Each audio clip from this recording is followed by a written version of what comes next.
Hallo, guten Tag oder guten Abend, depende de la hora del día en la que me estés viendo. Vamos a tratar ahora la grafía correspondiente al sonido A umlaut. Esta grafía se llama A umlaut y se representa como una A con dos puntos encima. Ya sabéis que en alemán tenemos tres grafías con dos puntos encima. En principio vimos la O umlaut y la U umlaut. Y ahora vamos a ver la grafía A umlaut. ¿Qué tiene de peculiar esta grafía, o más bien el sonido que representa con respecto a las otras dos? ¿Qué es lo que tiene de peculiar? De peculiar tiene que esta A umlaut no se trata de un sonido silbante. Ya vimos anteriormente que la O y la U umlaut son sonidos que para su realización la boca tiene que ponerse en posición del labio adelantado, hay que mover el labio hacia adelante.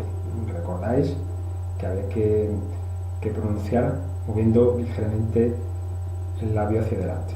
Eso es respecto a la O umlaut y a la U umlaut. Y ahora aquí tenemos la A umlaut, que todo lo contrario, no hay que mover el labio hacia adelante, no hay que cerrar la boca, sino todo lo contrario, aquí hay que abrirla. Ahí es un sonido abierto, es un sonido vocálico bastante abierto, hay que abrir bastante la boca. Es un sonido que tiene equivalentes o similares en español, en castellano. Sería como una E, pero más abierta de lo habitual. Dependiendo de la dialectología, hay países o regiones hispanohablantes donde se puede dar, generalmente o en determinados contextos se puede dar este sonido. Vamos a ver algunos ejemplos en castellano, como la palabra hermano. La E de hermano podría ser un sonido similar, es una E abierta, es una E que se encuentra ante una R. En ese contexto la E en castellano pues eso lo hace un poco más amplia, hermano. O por ejemplo herrero, herrero, esa E que se encuentra ante la doble R, la R vibrante, sería también un ejemplo de una E algo más abierta de lo habitual.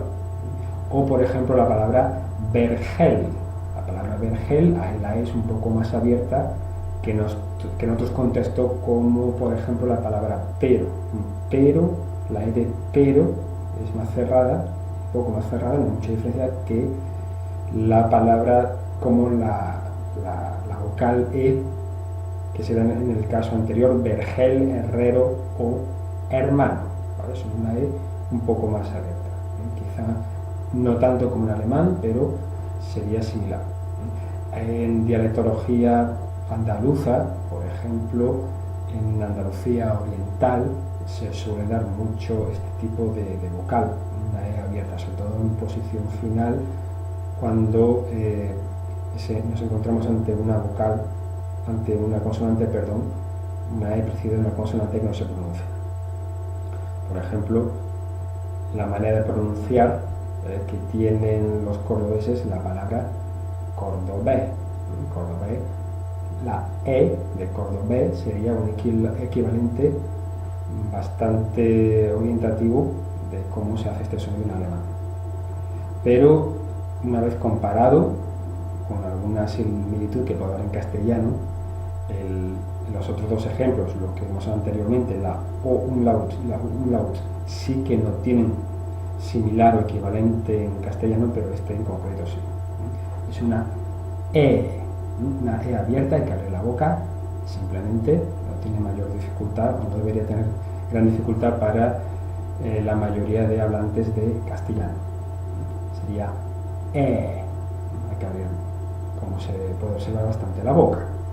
Vamos a ver algunos ejemplos de palabras alemanas donde se da esta grafía y por consiguiente este sonido.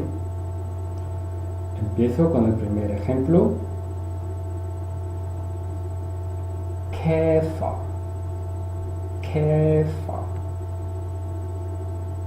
Significa escarabajo. La siguiente palabra pronunciada, se pronunciaría Käfig. Käfig. También se pronuncia Käfig, según de qué zona de Alemania o de Centro Europa estemos hablando. En el centro y norte de Alemania se suele pronunciar como Käfig y en las zonas del sur, Austria y Suiza, se suele hacer Käfig. La siguiente palabra sería Käse. Käse.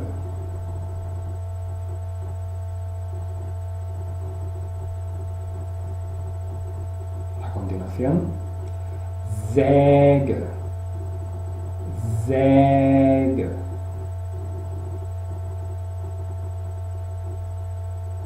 Significa serrucho o sierra, pero tenéis la curiosidad de saber qué significa cada palabra.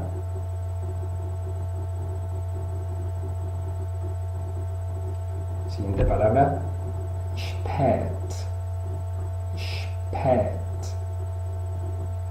El adjetivo tarde.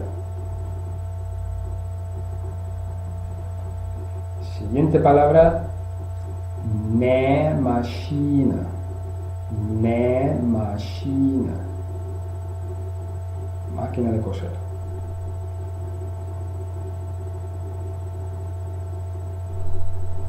¿Cómo se dice fuerte en alemán?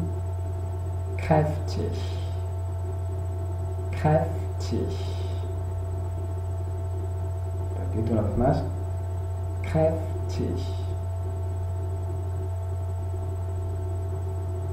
La siguiente palabra, que significa oso en alemán, la A-umlaut sí se pronuncia como en los casos anteriores, pero aquí tenemos en este caso la peculiaridad de que, como va antecediendo una R, esa R en posición final se vocaliza y se pronuncia como si fuese una A o algo similar.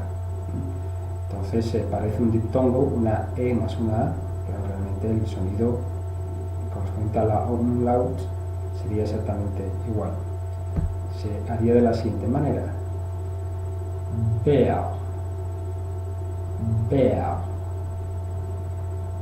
Bär.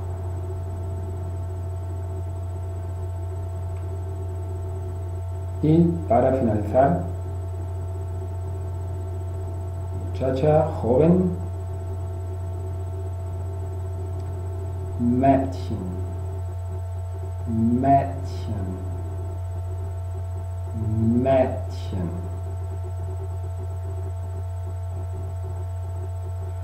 Bueno, esto es de todo de momento respecto a este sonido. Ya en próximos vídeos iremos viendo otras realizaciones vocálicas del alemán.